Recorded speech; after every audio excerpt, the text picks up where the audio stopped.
Chapter 11. April showers I hate especially.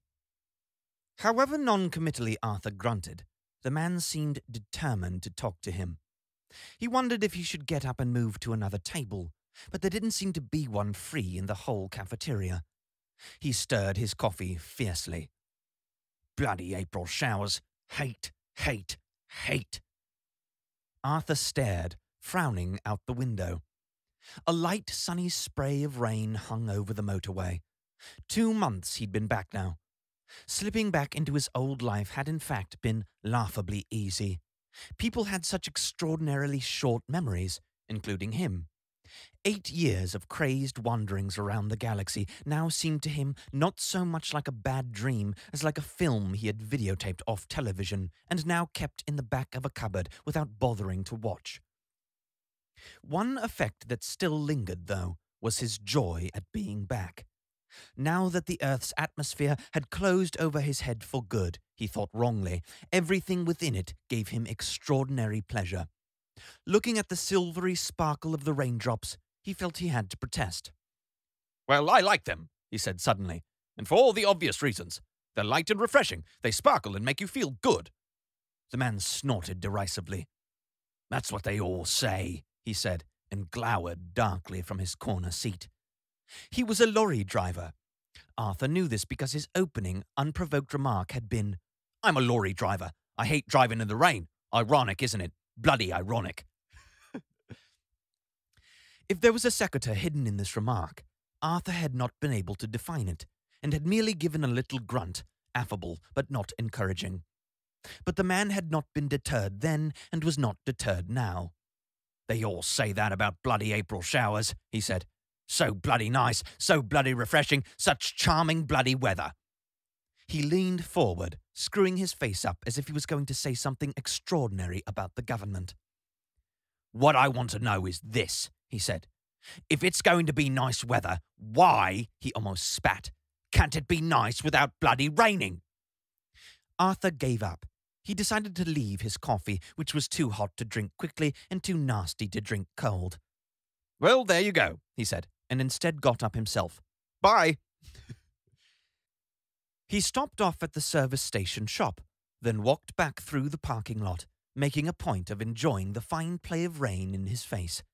There was even, he noticed, a faint rainbow glistening over the Devon hills. He enjoyed that too. He climbed into his battered but adored old black VW Rabbit, squealed the tires, and headed out past the islands of gas pumps and along the slip road to the motorway. He was wrong in thinking that the atmosphere of the Earth had closed finally and forever above his head. He was wrong to think that it would ever be possible to put behind him the tangled web of irresolutions into which his galactic travels had dragged him. He was wrong to think he could now forget that the big, hard, oily, dirty, rainbow-hung Earth on which he lived was a microscopic dot on a microscopic dot, lost in the unimaginable infinity of the universe. He drove on, humming, being wrong about all these things. The reason he was wrong was standing by the slip road under a small umbrella. His jaw sagged. He sprained his ankle against the brake pedal and skidded so hard he very nearly turned the car over. "Fanny!" he shouted. Having narrowly avoided hitting her with the actual car, he hit her instead with the car door as he leaned across and flung it open. It caught her hand and knocked away the umbrella from it, which then bowled wildly away across the road.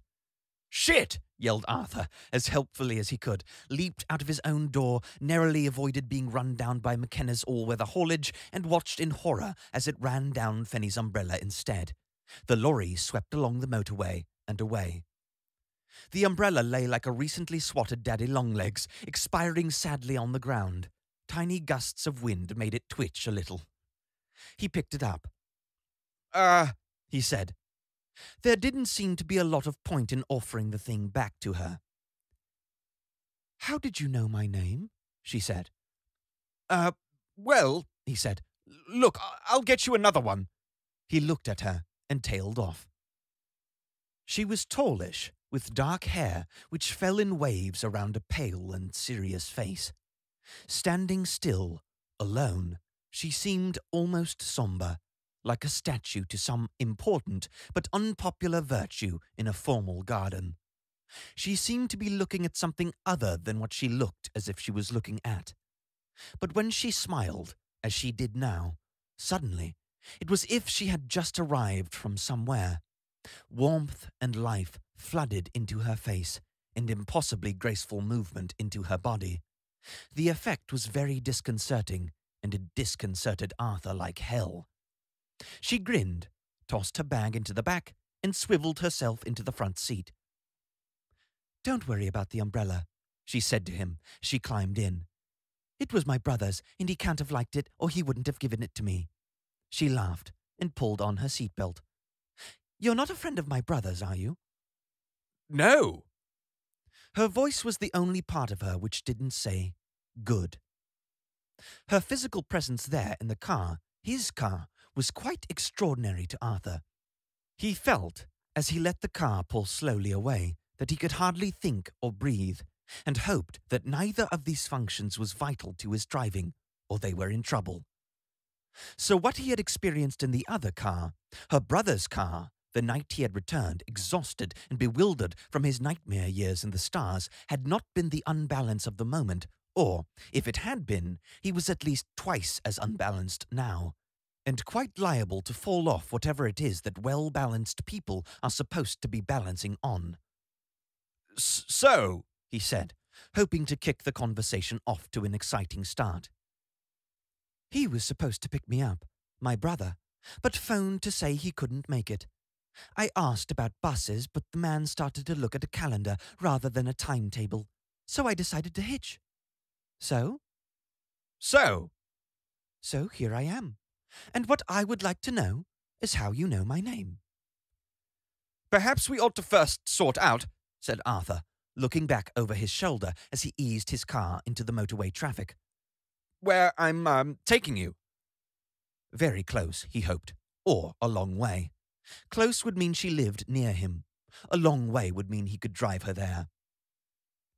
"I'd like to go to Taunton," she said. "Please, if that's all right. It's not far. You can drop me at—" You live in Taunton? he said, hoping that he'd managed to sound merely curious rather than ecstatic. Taunton was wonderfully close to him. He could. "No, London," she said. "There's a train in just under an hour." It was the worst thing possible. Taunton was only minutes away up the motorway. He wondered what to do, and while he was wondering, heard himself, with horror, saying, "Oh, I can take you to London. Let me take you to London." Bungling idiot. Why on earth had he said "let" in that stupid way? He was behaving like a 12-year-old.